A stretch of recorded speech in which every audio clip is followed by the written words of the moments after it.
No se on sitten tietysti taas Tapio Tei täällä, terve moro hei. Tervetuloa tänne Lomafillari vlogi osa 2 pariin. Terveisiä Kalajoelta. 5. päivä heinäkuuta, perjantai. Semisti kylmää, näin voisi sanoa. Ehkä 15 astetta lämmintä ja ripsii vettä. Vaihtelevien kelien loma. Ei anneta se häiritä. Pyöräilyvlogi täältä loman keskeltä osa 2 starttaa tällaisissa tunnelmissa, mutta sattui tuossa semmonen hauska juttu, että pyöräilykaveri Arto on matkalla Raahesta Espooseen ja hänen taipaleensa vie tästä Kalajoen kautta. Mehän sovittiin tuonne kahvitärskyt sitten Kalajoes Hellille. Tuosta mökiltä on semmonen 6 kilometriä sinne ja mä lähden aamulenkillä käymään ja tapaamaan pyöräilyseuran retkijaoston edustustoa. Sitten mitään muuta tämän päivän vlogiepisodi pitää sisällään jää vielä nähtäväksi ja vaikka loppupäivästä pyöräiltäisiin hieman lisääkin. Vesi tihkuu ja rapa lentää. Mitä tuo haittaako? Ei ole ainakaan pakkasta. Ei muuta kuin tervetuloa kyytiin.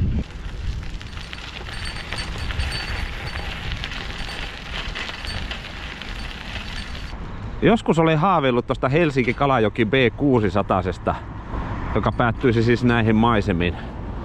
247 Helli tuolla, niin sieltä olisi hyvä hakea brevettikorttiin leimat ja vähän ruokaa ja juomaa tempauksen päätteeksi. Saa nähdä joskus tulevaisuudessa. Täällä on tämmönen hieno vuoden aika krahavitti vuodelta 89 säilynyt tässä tunnelissa. Sitten katsomaan löytyykö täältä kavereita. Noniin, terve! No terve! Kirkonkellotkin soi heti. Joo, kyllä. Paikan päälle.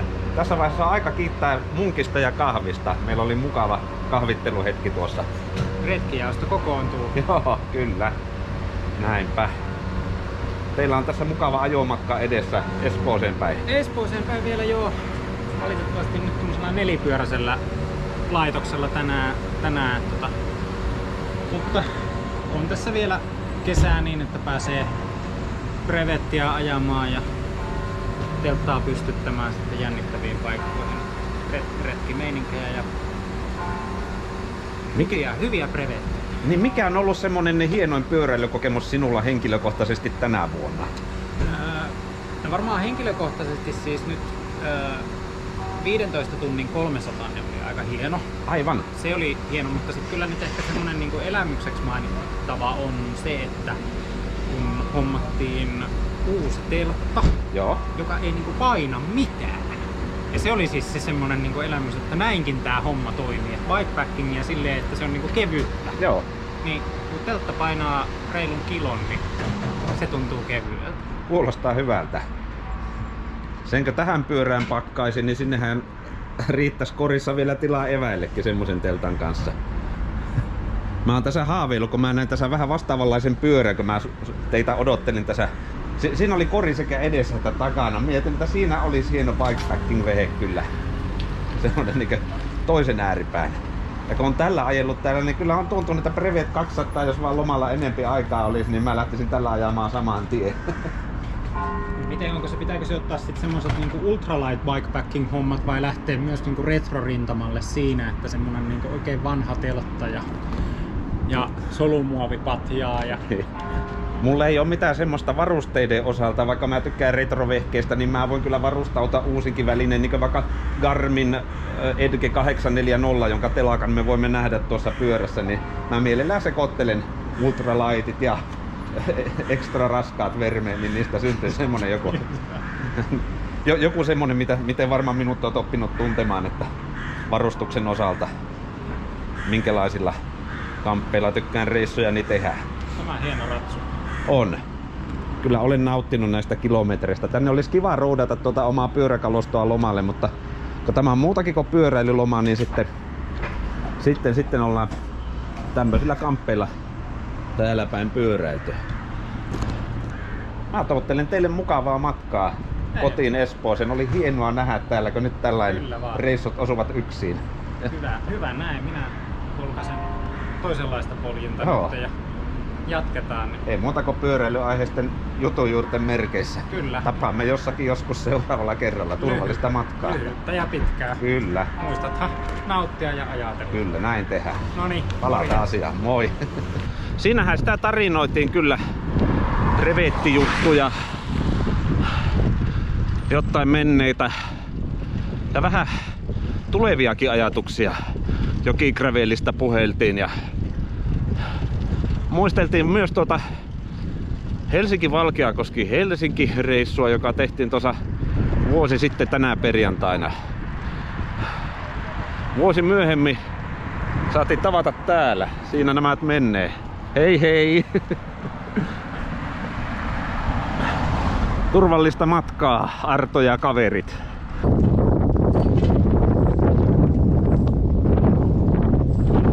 Noniin, lähdepähän nyt sitten testaamaan, miten se sujuu ajelu täällä sateessa. Hyvin toistaiseksi. Saatiin vähän lenkkiä tähän vaiheeseen päivää, kun päivä on itse asiassa jo illaksi kääntymässä. Se ei haittaa mitään. Ollaan sen verran pohjoisessa kuitenkin, että täällä on valosaa. Minua ei siis ole veistetty sokerista, mutta jos mä jostakin syystä kuitenkin liukenen tästä sadeveden mukana, sitten pyydän, että minut toimitatte Valtion teknillisen tutkimuskeskuksen testilaboratorioon palautettavaksi takaisin ihmishahmoon.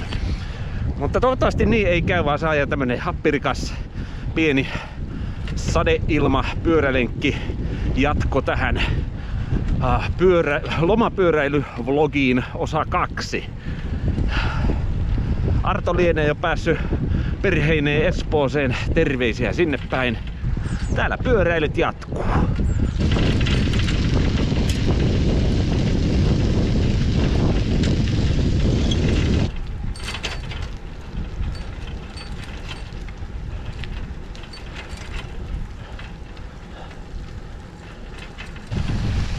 Tämä on ollut kyllä semmonen lenkkeilyvuosi 2024. Jos vähänkin on joskus illalla tuntunut lähtisikö lenkille, en ole kahdesti harkinnut. Kyllä mä oon herkästi pyöräisilekään hypännyt ja lähtenyt ajeleen. Tai vaihtoehtoisesti silloin talvisaikaan ajellut kuntopyörällä tai harjoitusvastuksella. Nyt kesällä sitten ei haittaa pikkusajekko. Muistan tuossa puoli vuotta sitten, kun oli työtä alkamassa vuodenvaihteen jälkeen taas ja piti käydä vähän kokeilemassa, miten tarkenee ajaa jossain -17 pyörällä. Kaikesta pahin oli siinä vaiheessa, kun pysähtyi. Piti tarttua mielellään paljain sormin metalliseen lukkoon, kun sitä oli hankala hanskakädessä operoida ja pistää se pyörä lukkoon sinne metalliseen pyörätelineeseen kiinni. Hyi! Siinä rupesi sen parin minuutin aikana yleensä sormet jäätämään. Muuten ei ollut paha kylmässä ajella. Niin se, että heinäkuussa niin on vähän vilposaa. Hyvä jos 15 ja vähän vesi tihkuu ja rapa lentää. Mitä tuo haittaako? Ei ole ainakaan pakkasta. Suunnitelmat auki. Joku Prevet 200 mä haluaisin käydä vetämässä tuossa. Sitten kun tältä reissulta kotiin pallailtu. Väärä joki.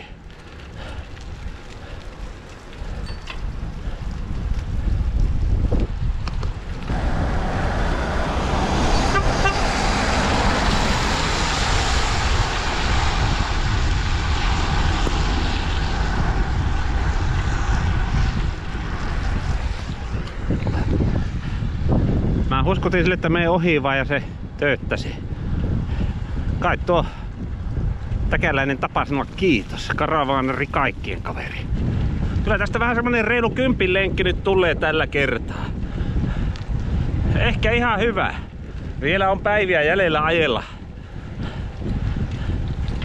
Vilustua ei viittis, vaikka mä vielä kyllä varsinaisesti kylmästä kärsikään. Meidän maailman pisimpien 200-sten polkioiden on hirveän tärkeää muistaa aina silloin tällöin ajella erilaisilla pyörillä. Ei aina se nopein vehe alla. Nyt minä, hyvä ystäväni, lausun sinulle kaunis kiitos, kun sinä katsoit tämän videon. Toivotan iloa ja rauhaa sinun päiväsi. Takku varmasti näemme seuraavalla kerralla jossakin joskus pyöräilyaiheisten jutujuurten merkissä. Kiitos kun olit mukana. Heippa!